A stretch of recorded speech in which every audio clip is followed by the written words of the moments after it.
नाम गीता है आपका, तो गीता के श्लोक का भाव जानो, गीता के पवित्र भाव को जानो, उसे अपने जीवन में उतारने का प्रयास करो। केवल यही, जैसा नाम तैसा भाव तैसा सद्गुण, यथा नाम तथा गुण, जैसा नाम है वैसा सद्गुण अपने अंदर लाने की कोशिश करो। और सुशीला नाम है तो बड़ी पावन बड़ी सुशील हैं ये बेचारी। और देखिएगा, अगर आपसे कोई कहे भैया कि सुदामा जी गरीब थे, तो मान लेना कि हाँ सुदामा जी गरीब थे। लेकिन तुमसे अगर कोई आकर के कहे कि सुदामा जी दरिद्र थे, तो मत मानना। सुदामा जी दरिद्र नहीं थे, गरीब तो थे लेकिन दरिद्र नहीं थे। दरिद्र कौन होता पता है? जिसकी आशाएं कभी पूरी नहीं होती और जो दूसरे के धन को हड़पने की चाहत करता रहता अंतिम तक, उसे दरिद्र कहा जाता है। जो दूसरे के धन को हड़पने की चाहत में लगा हुआ, वो दरिद्र होता है। गरीब दरिद्र नहीं होता। सुदामा जी दरिद्र नहीं, यहां झोंपड़ी नहीं है, फटे कपड़े वस्त्र हैं, भूखे रहते हैं, तो क्या अपने ईश्वर अपने परमात्मा का नाम लेते हैं।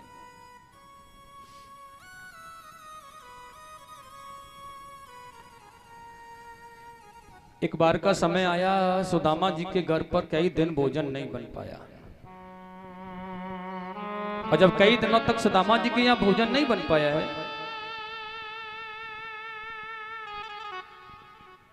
तो आज विचार किया पत्नी ने, चलो पति से इस विषय में कुछ वार्ता करती हूँ चल करके। देखिए, लेकिन आज बेचारी साहस करके चली है अपने पति के पास में, तो देखा बहुत जगह से फटी हुई धोती थी, उसे सिमने में लगे हुए थे, इसीलिए आज कुछ भी नहीं कहा, लौट के आ गई। अगले दिन फिर जाने का प्रयास किया, पति से कुछ कहने का मन बनाया, तो वह लिख रहे थे जय श्री कृष्ण जय श्री कृष्ण जय श्री कृष्ण जय श्री कृष्ण। लौट आई बेचारी, क्या कहूं, ध्यान में। अगले दिन गई तो भजन करने में लगे थे, लेकिन कहीं ना कहीं कुछ न कुछ तो जीवन में ये करते ही रहेंगे, ऐसे कैसे जीवन चलेगा। और साथियों, आज बिल्कुल निर्णय कर लिया है कि मुझे आज अपने पति से बात करनी ही है। तो वो कैसे, इन्हें देख करके अगर बात करना चाहूंगी तो जीवन में नहीं कर पाऊंगी। आंखें बंद करके आज सुशीला अपने पति के पास में आकर के उनके चरणों में गिर गई है, और अपना सर है ना ये अपने पति के चरणों में रख दिया है उन्होंने। और अपने पति के चरणों में सर रखने के बाद में आज बहुत अच्छी तरह से आज सुशीला अपने पति से कह रही है, स्वामी मैं आपसे एक बात करना चाहती हूँ। सुदामा जी ने कहा, आज से पहले तो सुशीला ने इतने आर्त भाव से कभी नहीं कहा, चलो बात करना चाहती है तो मैं पूछ लेता हूँ कि क्या परेशानी।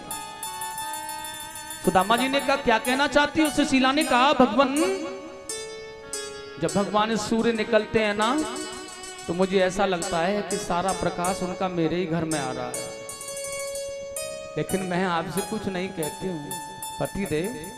मेरे झोंपड़ी पर जो मेरा घर है ना, वहां फूस नहीं है, सारा फूस उड़ गया है, लेकिन मैंने आपसे कभी कुछ नहीं कहा। और पति देव जब बरसात इंद्रदेव प्रसन्न होकर के जल बरसाते हैं ना, तो पड़ोसियों के घर का भी पानी मेरे घर में घुस जाता है आकर के। लेकिन मैं जब बरसात बंद हो जाती है ना, तो उस जल को निकाल देती हूँ, लेकिन आपसे कभी कुछ नहीं कहती। और स्वामी मैं आपको बता देना चाहती हूँ, जिस दिन से आप ब्याह करके लाए हो ना मुझे, उस दिन से आज तक मैंने एक वस्त्र से दूसरा वस्त्र देखा ही नहीं है, लेकिन मैंने आपसे कभी कुछ नहीं कहा। आज के जमाने की सुशीला तो अगर दूसरा फंक्शन भी अटेंड करने जाएगी ना, तो नई साड़ी होनी चाहिए। तो मैं शर्म नहीं आ रही है, इसको पहन के या कहां कहां जाती रहूंगी। आज की सुशीलाओं के यह काम है। लेकिन वो सुशीला कह रही है, जिस दिन से ब्याह करके तुम मुझे लाए हो ना, दूसरा वस्त्र नहीं देखा है मैंने, एक ही वस्त्र मात्र, और अपने जीवन को वही संभालती आई हूं मैं। और पति थे,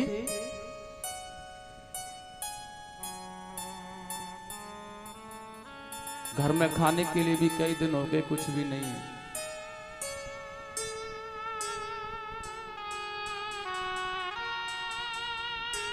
सुशीला ने कहा, स्वामी मेरे पुत्र है ना, वह मेरे पास में आकर के कहते हैं माँ भूख लग रही है।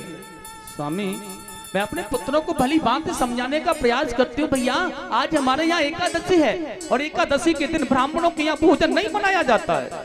तो वो बड़े आराम से मान जाते हैं और मुझे कुछ नहीं कहते। लेकिन अगला दिन होता है तो फिर एकादशी चली जाती है ना, फिर कहते हैं माँ भोजन दे दो। तो मैं वही बात कहती हूँ, बेटा एकादशी कभी कभी 2 दिन भी होती है, लेकिन तीसरे दिन फिर आते हैं ना, तो मैं उनसे यही कहती हूँ कि अभी सुलाया था, दिन में ही जग गए हो, रात्रि तो बीती ही नहीं। रात्रि बीत जाएगी तभी तो दिन एकादशी व्यतीत होगी ना।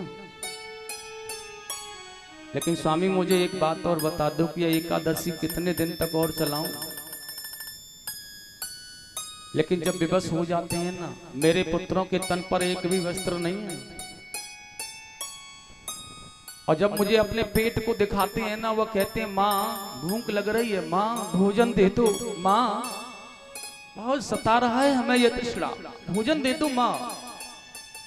तो मैं बड़ी बेबस हो जाती हूँ अपने पुत्रों को देख करके। स्वामी ऐसी संसार की कौन सी माँ होगी जो कि अपने पुत्रों को भूखा मरते हुए देखेगी।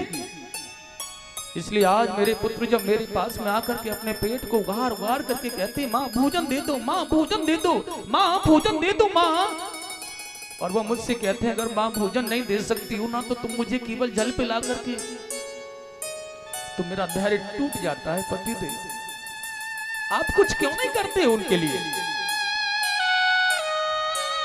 लेकिन आज सुदामा जी ने कहा है तो क्या तुम्हारा कहना है, मतलब मैं तुम्हारे पुत्रों के लिए इन संसार वालों के पास में जाकर के भीख मांगूं जाकर। सुशीला ने कहा पति देव मैं तुम्हें संसार वालों के पास भीख मांगने के लिए नहीं भेज रही,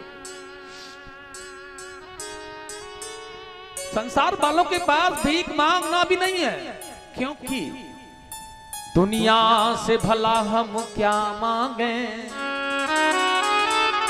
दुनिया तो खुद ही बेकार न है। इस दुनिया से क्या मांगोगे आप, यह खुद बेकार बनी हुई है। दुनिया से भला हम क्या मांगे, दुनिया तो खुद ही बेकार न है। मांगो उस मुरली बाले से जहां होता कभी इनकार नहीं, जहां होता कभी इनकार नहीं। दरबार हजारों देखे हैं, ऐसा तो कोई दरबार नहीं, ऐसा तो कोई दरबार नहीं। दुनिया वालों के पास नहीं भेज रही हूं आपको, अगर मांगना भी है जाना भी है ना कहीं भी, तो वह अपने प्राणनाथ प्रियतम अपने मित्र सखा कृष्ण के पास जाओ। सुदामा जी ने कहा